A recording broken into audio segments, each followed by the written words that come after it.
Ivan Lendl was watching his dream slip away again. The Czech player had already lost 4 Grand Slam finals, and John McEnroe was destroying him on the biggest stage in tennis. McEnroe was on a 42-match winning streak and looked unstoppable. This was Roland Garros in June 1984 on the red clay courts of Paris. McEnroe was the world #1 and had never won the French Open, the only major missing from his collection. He dominated the first 2 sets, winning 6-3, 6-2, hitting around 65% of his first serves and making Lendl look ordinary. The American was playing perfect tennis, controlling every rally with his serve and volley style. The crowd was getting restless, expecting another Lendl final defeat. But something strange happened in the 3rd set. The Parisian crowd started getting louder, and McEnroe seemed to lose his composure. The noise was affecting his concentration, and his usually precise volleys started missing their mark.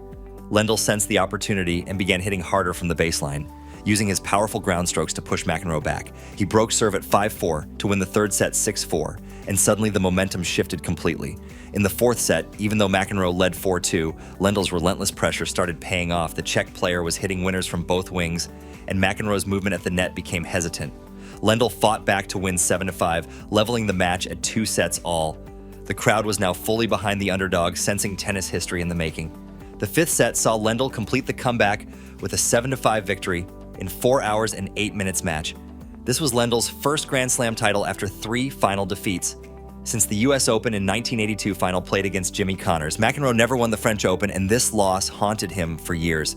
Lendl went on to win 3 French Opens and became one of the greatest clay court players back then. Speaking of the impossible becoming possible, let's jump forward to 1999.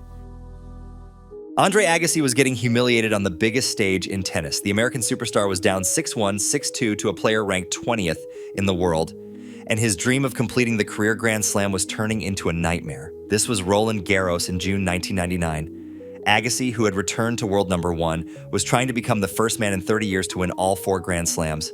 His opponent, Andriy Medvedev from Ukraine, was playing in his only Grand Slam final. For the first 2 sets, Medvedev was hitting winners from everywhere, using his powerful forehand to dictate play. Agassi looked completely lost on the clay courts he'd always struggled with, making unforced errors and appearing frustrated with every point. The statistics were brutal. Medvedev had hit 20 winners to Agassi's 8, and the American had already committed 15 unforced errors. The crowd was stunned, watching one of tennis's biggest stars getting dismantled by a relative unknown. Agassi's movement looked sluggish, and his famous return of serve was nowhere to be found.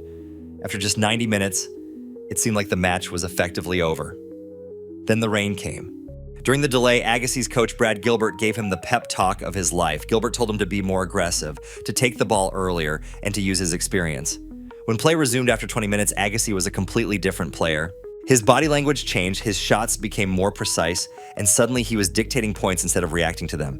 He broke Medvedev at 5-4 to win the 3rd set 6-4, and the crowd began to believe. The 4th set was even more dominant. Agassi won 6-3, hitting 12 winners and making only 3 unforced errors. His famous return was back, and Medvedev started feeling the pressure of serving for his first and only Grand Slam title. In the 5th set, despite hitting 14 double faults in the match, Agassi's mental strength shone through. He won 6-4, completing one of the most remarkable turnarounds in tennis history. This victory completed Agassi's career Grand Slam and cemented his return to the top of tennis after he dropped to number 140 in 1997. Medvedev never reached another Grand Slam final, making this comeback even more remarkable. But clay court comebacks aren't just about rain delays. Let's talk about what happened in 1974. If you're loving this video, subscribe now and help us hit 5,000 tennis fans by month's end. 18-year-old Bjorn Borg was getting outplayed by a crafty veteran who was using every trick in the book. Manuel Orantes was controlling the points with clever shot placement and tactical brilliance, and it looked like Borg's first Grand Slam final would end in disappointment. This was Roland Garros in June 1974. Orantes, the world #2, was a clay court specialist who knew how to use the surface to his advantage. He was 25 years old, with years of experience on the professional tour, while Borg was still a teenager learning his craft. Orantes won the first set 6-2 with smart tactics, using drop shots and angles to move the young Swede around the court. His variety was causing Borg all sorts of problems. The second set was even more dominant for the Spaniard. He took it 6-1, hitting winners from impossible positions and making Borg look like an amateur. The teenager's famous topspin wasn't working on this day. His shots were landing short, and Orantes was punishing every weak ball. The crowd was appreciating Orantes' artistry, but many felt sorry for the young Borg, who seemed overwhelmed by the occasion. But then something remarkable happened.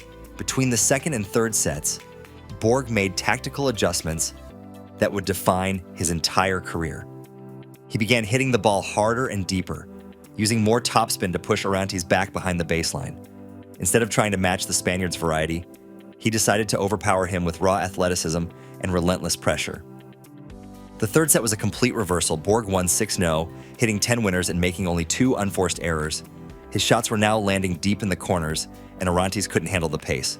The fourth set was 6-1, and the fifth was 6-1.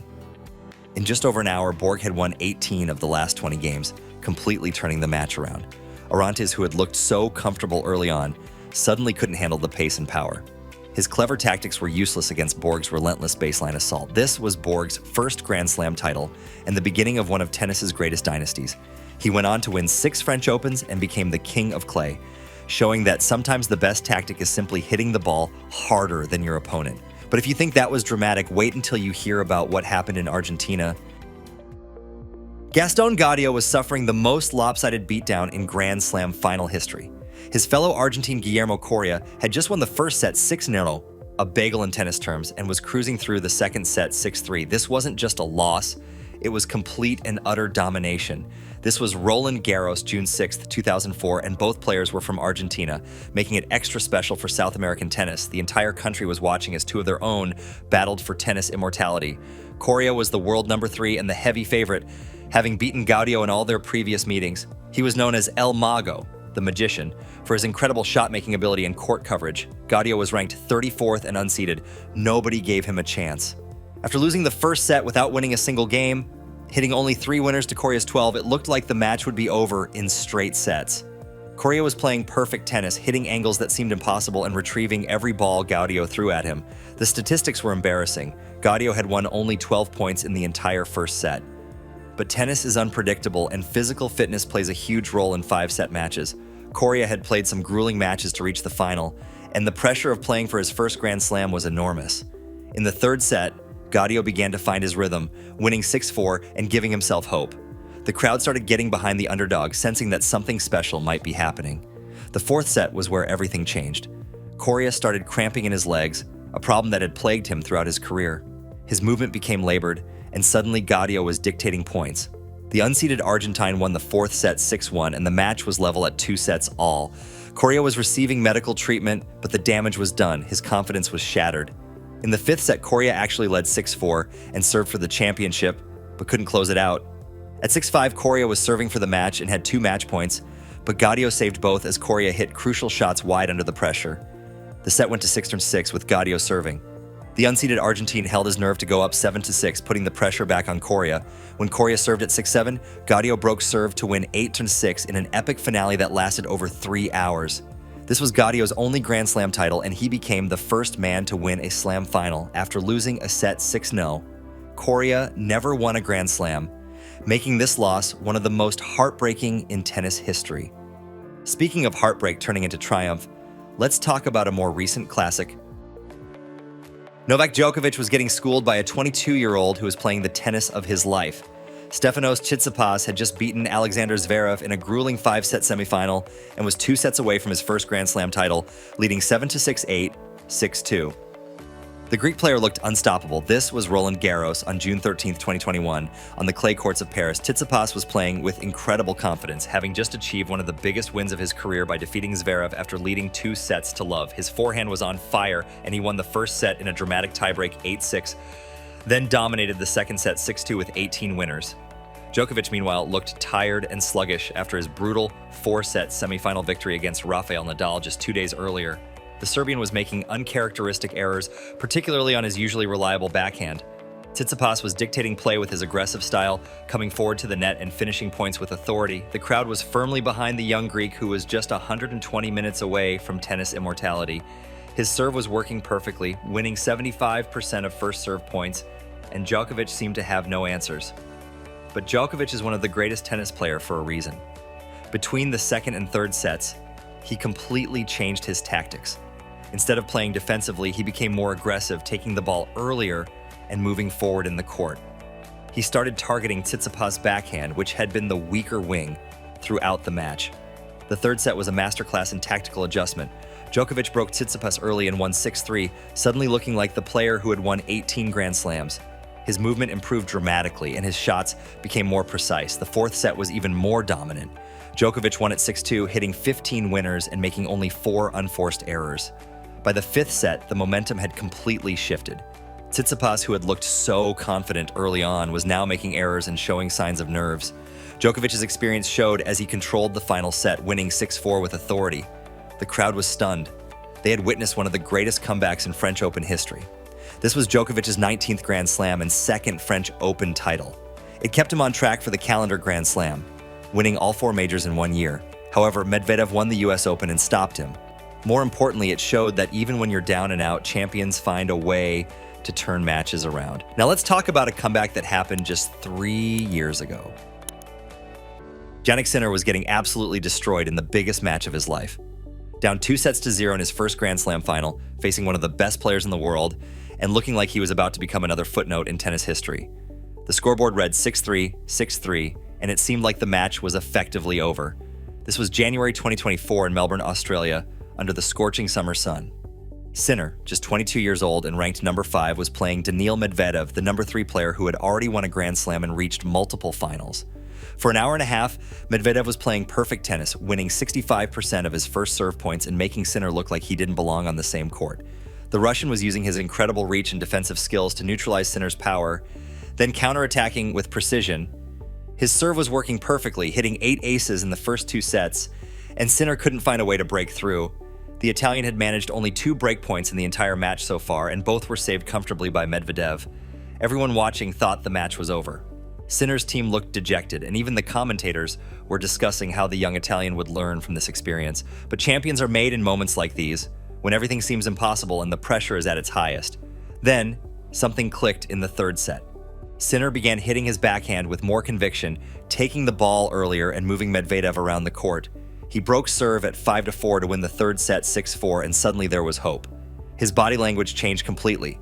Instead of looking defeated, he started pumping his fist and encouraging himself. The fourth set was even better. Sinner broke Medvedev, winning 6-4 with some of the best tennis of his career. His forehand, which had been missing for 2 sets, suddenly became a weapon. By the fifth set, the momentum had completely flipped. The crowd was going crazy, sensing they were witnessing something special. Sinner broke at 4-2 in the fifth set and served out the match 6-3, completing one of the most remarkable comebacks in recent memory.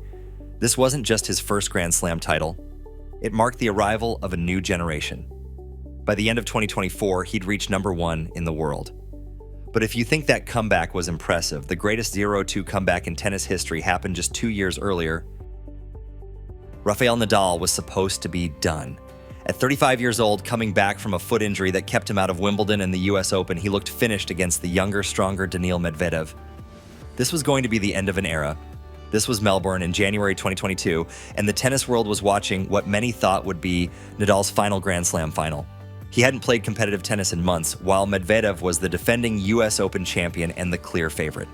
At 26 years old, Medvedev was in his physical prime, while Nadal was clearly past his. For the first 2 sets, it looked like the predictions were correct.